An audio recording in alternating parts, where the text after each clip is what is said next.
Hi sir. Sir hi sir. Neel గారి దగ్గర పనిచేశారు, pan India high budget films పనిచేశారు. ఈ సినిమానే మీ మొదటి సినిమాగా డైరెక్షన్లో అనుకోవడానికి కారణం ఏంటండి? బాగా బేసిక్గా నాకు ఇష్టమైన కథలు ఇవే సార్.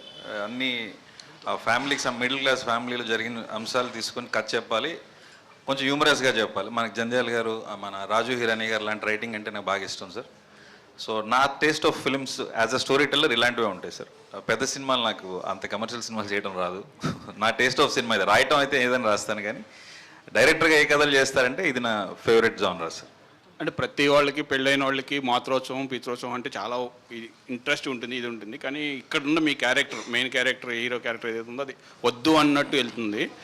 ఈ ఇన్స్పిరేషన్ అంటే ఎక్కడి నుంచి తీసుకొచ్చుకున్నారు ఈ పాయింట్ని? మన డైలీ లైఫే సార్.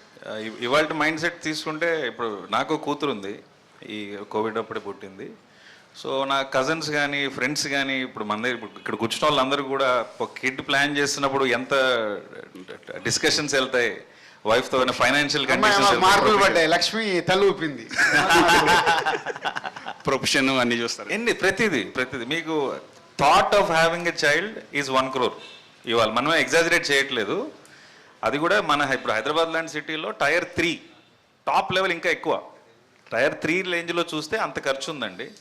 సో దాన్ని క్యారెక్టర్కి ఇలా తీసుకున్న వాడికి అలా జరిగితే షాక్ కదా. సో అక్కడి నుంచి వాడు ఏ యాక్టివిటీ, ఏ స్టెప్ తీసుకున్నాడు, దానివల్ల ఎలాంటి హ్యూమర్ క్రియేట్ అయింది, సొసైటీ ఎలా రియాక్ట్ అయింది, రిలేషన్షిప్ ఏంటి, ఫ్యామిలీస్ ఏంటి. సో మనందరం మాట్లాడుకున్నట్టే ఉంటుంది సార్. అది మటుకు చాలా ధైర్యంగా చెప్పగలుగుతాను. హ్యాపీగా అందరూ కూర్చొని చూడొచ్చు. ఎగ్జాంపుల్ ఇక రివీల్ చేసేద్దాం, ఊరికి ఏంది దాచిపెట్టుకోడు. ఎగ్జాంపుల్ అంటే దాంట్లో ఏం చేసినా అన్నీ ప్రతి ఒక్కరు పర్సనల్ లైఫ్లో టచ్ అవుతాయి. అలా నేను సినిమా చూస్తున్నప్పుడు, స్క్రిప్ట్ చూస్తున్నప్పుడు, హన్సిత చిన్నగా ఉన్నప్పుడు ఒక ప్రైవేట్ స్కూల్లో ఇంటర్వ్యూకి, పేరెంట్స్ ఇంటర్వ్యూ, మనకి ఇంగ్లీష్ రాదా. అప్పుడు నేను చెప్పేది, అప్పుడు అనిపించింది, అరే వాళ్ళు చదువుకునేటానికి మాకెందుకురా ఇంటర్వ్యూలో సీన్ పెట్టాడు, వాళ్ళు కదా చదువుకోవాల్సింది, మేము ఎందుకు వేస్తున్నాం కాన్వెంట్ స్కూల్లో, వాళ్ళు ప్రయోజకులు కావాలి, వాళ్ళ గురించి చూడాలిగా. మమ్మల్ని చూసి మీరు కరెక్ట్గా లేరని సీట్ ఇవ్వమంటే ఏంటి? పాయింట్ హ్యాండిల్ కూడా అనుభవించండి. ఓన్ హౌస్ ఉంటేనే ఇస్తారు అక్కడ. అంటే మనం ఏదో మనం కరెక్ట్గా లేమనుకో, పిల్లల్ని ప్రయోజకుల్ని చేయాలి, అన్ని రకాలుగా మనకు లేని వాళ్ళకి ఇవ్వాలనేది మన కోరిక, ప్రతి పేరెంట్స్కి ఉండేది. అదే హీరో క్యారెక్టరేషన్. నాకు లేనిది ఇప్పుడు నేను పిల్లల్ని కని వాళ్ళకి నేను ఇవ్వలేనప్పుడు ఇప్పుడు వాళ్ళని ఎందుకు, నేను హ్యాపీగా లేను.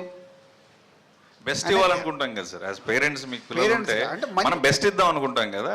అలా ఇద్దాం అనుకున్న వాడికి ప్రెషర్ ఎక్కువ ఉంటుంది.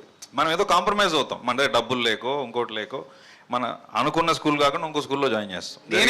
వేరే దాకా ఎందుకు, నా లైఫ్లో సెంటాన్స్లో వేయాలి హన్సిత్ అని అనేది నా ఫీలింగ్. నాకు సెంటాన్స్లో సీట్ రాలే, పోతారో ఐఎమ్ నార్మల్. ప్రతి ఒక్కరు లైఫ్లో అది ఉన్నట్టే. నాకు ఆ రోజు ఆకాశం అంతా కూడా నచ్చడానికి నాకు మెయిన్ రీజన్ అదే. అంటే సో మెనీ, ఒక ఫాదర్ అండ్ డాటర్ ఎమోషన్ ఆ సినిమాలు ఎలా అయితే కనెక్ట్ అయ్యారో ఈ కథలో అంత మంచి ఇంట్రెస్టింగ్ పాయింట్స్ ఉన్నాయి, విత్ హ్యూమర్, నవ్విస్తూ బాగా చెప్పాడు.